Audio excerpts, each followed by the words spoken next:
Hello welcome back to our channel. ನಾನು ರಶ್ಮಿತಾ. ಒಂದು ಹುಡುಗ ಒಂದು ಪಾರಿವಾಳ ಸಾಕಿರ್ತಾನೆ. ಆ ಹುಡುಗ ಯಾವಾಗಲೂ ಆ ಪಾರಿವಾಳನ ಅದು ನನ್ನ ಪಾರಿವಾಳ, ಅದು ನನ್ನ ಪಾರಿವಾಳ ಅಂತ ಹೇಳ್ತಾನೆ ಇದ್ದ. ಒಂದಿನ ಅವನಪ್ಪ ಅವನ ಹತ್ರ ಕೇಳ್ತಾರೆ, ಈ ಪಾರಿವಾಳ ಯಾವಾಗಿಂದ ನಿನ್ನ ಪಾರಿವಾಳ ಆಯಿತು ಅಂತ.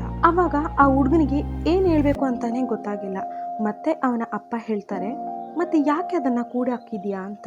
ಅದಕ್ಕೆ ಆ ಹುಡುಗ ಹೇಳ್ತಾನೆ, ಅಪ್ಪ ನಾನು ಈ ಪಾರಿವಾಳನ ಕೂಡಿ ಹಾಕಿಲ್ಲ ಅಂದರೆ ಈ ಪಾರಿವಾಳ ಹಾರಿ ಹೋಗುತ್ತೆ ಅಂತ. ಅದಕ್ಕೆ ಆ ಹುಡುಗನ ಅಪ್ಪ ಹೇಳ್ತಾರೆ, ಮತ್ತೆ ಹೇಗೆ ಆ ಪಾರಿವಾಳ ನಿನ್ನ ಪಾರಿವಾಳ ಆಗುತ್ತೆ ಅಂತ. ಮತ್ತೆ ಕೂಡ ಆ ಹುಡುಗನಿಗೆ ಏನು ಹೇಳಬೇಕೋ ಗೊತ್ತಾಗಲ್ಲ.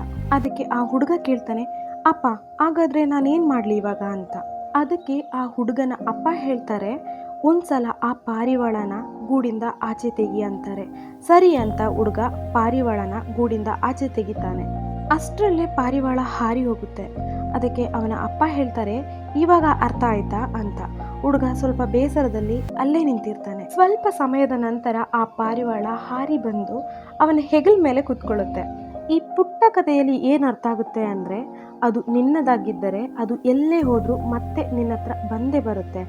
ಅದು ನಿನ್ನ ಹತ್ರ ಬಂದಿಲ್ಲ ಅಂದರೆ ಅದು ನಿನ್ನದಲ್ಲ ಅಂತ ಅರ್ಥ. ಯಾವತ್ತೂ ಯಾರನ್ನು ಬಂಧಿಸೋ ಪ್ರಯತ್ನ ಮಾಡಬೇಡಿ, ಸ್ವಚ್ಛಂದವಾಗಿ ಹಾರಾಡಲು ಬಿಡಿ. ಆವಾಗ ನಿಮಗೆ ಅರ್ಥ ಆಗುತ್ತೆ ಅದು ನಿಮ್ಮದೋ ಅಲ್ವೋ ಅಂತ. ಒಂದು ಹುಡುಗ ಒಂದು ಪಾರಿವಾಳ ಸಾಕಿರ್ತಾನೆ. ಆ ಹುಡುಗ ಯಾವಾಗಲೂ ಆ ಪಾರಿವಾಳನ ಅದು ನನ್ನ ಪಾರಿವಾಳ, ಅದು ನನ್ನ ಪಾರಿವಾಳ ಅಂತ ಹೇಳ್ತಾನೆ ಇದ್ದ. ಒಂದಿನ ಅವನಪ್ಪ ಅವನ ಹತ್ರ ಕೇಳ್ತಾರೆ, ಈ ಪಾರಿವಾಳ ಯಾವಾಗಿಂದ ನಿನ್ನ ಪಾರಿವಾಳ ಆಯಿತು ಅಂತ. ಆವಾಗ ಆ ಹುಡುಗನಿಗೆ ಏನು ಹೇಳಬೇಕು ಅಂತಾನೆ ಗೊತ್ತಾಗಿಲ್ಲ. ಮತ್ತೆ ಅವನ ಅಪ್ಪ ಹೇಳ್ತಾರೆ, ಮತ್ತೆ ಯಾಕೆ ಅದನ್ನು ಕೂಡಿ ಹಾಕಿದ್ಯಾ ಅಂತ. ಅದಕ್ಕೆ ಆ ಹುಡುಗ ಹೇಳ್ತಾನೆ, ಅಪ್ಪ ನಾನು ಈ ಪಾರಿವಾಳನ ಕೂಡಿ ಹಾಕಿಲ್ಲ ಅಂದರೆ ಈ ಪಾರಿವಾಳ ಹಾರಿ ಹೋಗುತ್ತೆ ಅಂತ. ಅದಕ್ಕೆ ಆ ಹುಡುಗನ ಅಪ್ಪ ಹೇಳ್ತಾರೆ, ಮತ್ತೆ ಹೇಗೆ ಆ ಪಾರಿವಾಳ ನಿನ್ನ ಪಾರಿವಾಳ ಆಗುತ್ತೆ ಅಂತ. ಮತ್ತೆ ಕೂಡ ಆ ಹುಡುಗನಿಗೆ ಏನು ಹೇಳಬೇಕೋ ಗೊತ್ತಾಗಲ್ಲ.